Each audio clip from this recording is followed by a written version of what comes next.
ఓం శ్రీమాత్రే నమః.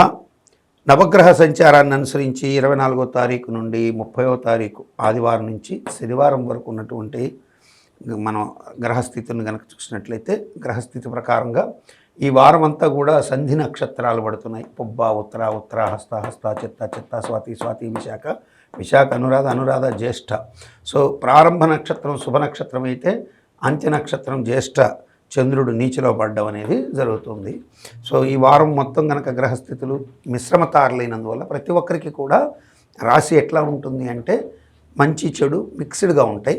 అందులో శుభం పాలు ఎక్కువగా ఉంది. కారణం ఏంటంటే శుభతారలు ఎక్కువగా ఉన్నాయి, దోషం ఉండేటువంటి తారలు తక్కువగా ఉన్నాయి. కాబట్టి ఈ వారం అందరికీ కూడా అత్యంత శుభప్రదంగా ఉంటుంది.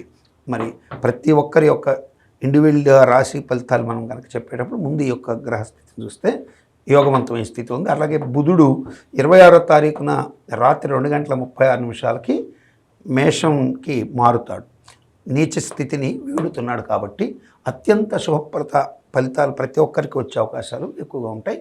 అందులో ఎవరికి ఎక్కువ వస్తాయి అనేది మనం ప్రతి ఒక్క రాశిని బట్టి మనం నిర్ణయించుకోవడం జరుగుతుంటుంది. మీన రాశి వారికి ఈ వారం మానసికంగా పూర్వభాద్ర నక్షత్రం వారు కొంత ఒత్తిడికి గురి అవుతారు. 4వ పాదం వారు చిన్న చిన్న విషయాలకి అతిగా ఒత్తిడికి లోనయ్యే అవకాశాలు ఎక్కువగా ఉంటాయి.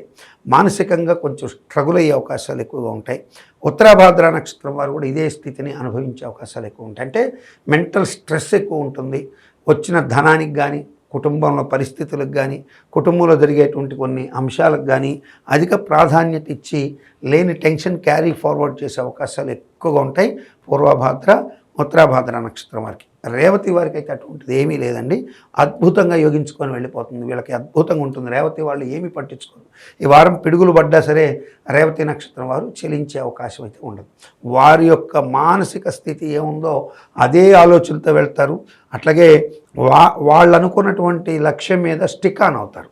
కానీ పూర్వభాద్ర ఉత్తరాభాద్ర వారు కొంచెం ఇతరులతో ఉన్నటువంటి ఎమోషన్స్ బట్టి, ఇతరులతో సంబంధ బాంధవ్యాలతో పాటు తమ యొక్క వ్యక్తిగత యుగోల గురించి వీటి గురించి ఎక్కువగా సఫర్ అయ్యి బాధపడే స్థితి ఎక్కువగా ఉంటుంది. కాబట్టి ధన విషయంలో అటువంటి రాకపోయినా మీ యొక్క పర్సనల్ విషయాల్లో ఇన్వాల్వ్మెంట్స్, ఇతరుల విషయంలో మీ ఇన్వాల్వ్మెంట్స్ని కొంచెం సంబంధ బాంధవ్యాల్ని పునఃసమీక్షగా జాగ్రత్తగా చేసుకోవాల్సి ఉంటుంది. ప్రతి విషయాన్ని సునిశ్చితంగా ప్రతిదీ సున్నంలాగా సూక్ష్మంలాగా పట్టుకుంటే విరోధాలు పెరిగే అవకాశాలు కూడా, అకారణ కలహాలు కూడా ఎక్కువ ఉంటాయి పూర్వభాద్ర ఉత్తరాభాద్ర నక్షత్ర జాతకులకి. అంతకు మించి పెద్దగా ఇబ్బందులు అయితే ఉండవు. ఆరోగ్యపరంగా చూసినట్టయితే అన్ని రాశుల వారికి కూడా కుజుడు శత్రుగతిలో ఉండడం చేత చిన్న చిన్న ఆరోగ్య సమస్యలు ప్రతి రాశి వారికి ఉంటాయి. ప్రతి రాశి వారికి చిన్న చిన్న ఆరోగ్య సమస్యలు ఉండే అవకాశాలు ఎక్కువ ఉన్నాయి. అయితే అవి పెద్దగా బాధించేవి కాకపోవడం చేత నేను పెద్దగా వాటిని పట్టించుకోవట్లేదు. ఈ వారం మీరు నిజంగా ఈ వారంలో ఒకవేళ క్యాన్సర్ పేషెంట్ ఉన్నా కానీ ఈ వారం దానివల్ల అయితే పెద్దగా ఇబ్బంది రావు. అట్లాగే హార్ట్ కంప్లైంట్తో లేదా వెంటిలేటర్ మీద ఉన్నాడు అనేటువంటి వాళ్ళకి ఏమి కూడా ఇబ్బందులు రావు.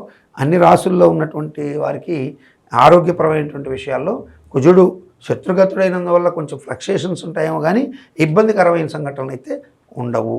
మొత్తం మీద ఈ యొక్క నవగ్రహ సంచారాన్ని అనుసరించి మీనరాశి వారికి అయితే ఇప్పుడు చూసినట్టయితే మీనరాశి వారికి అత్యంత శుభాన్ని కలిగించేటువంటి దేవత ఎవరు అనేది మనం బాగా చూస్తే మహాగణపతి సుబ్రహ్మణ్యేశ్వర స్వామి వారు మంచి యోగాన్ని ఇస్తారండి.